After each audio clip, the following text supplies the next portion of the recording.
Hello guys, in this video I'm gonna show you how to add transitions in Davinci Resolve 18.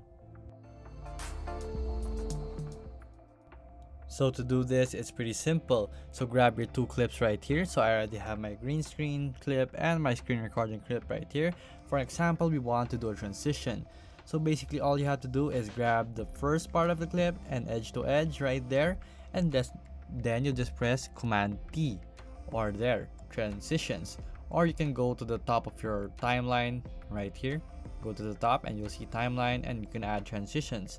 So this would not pop up usually, but you'll have to trim your clips so that it would work. So let's check it out right here. So it will do a transition like that. So to do that, you can also do and change it right here in transitions, and you can do a cross dissolve, arrow iris, band wipe, and many much more.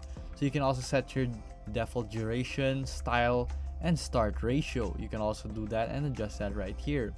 You can also do it with the audio right here. So you can do a crossfade with 0 decibels or crossfade with -3 decibels. And there you go guys, it's just that simple.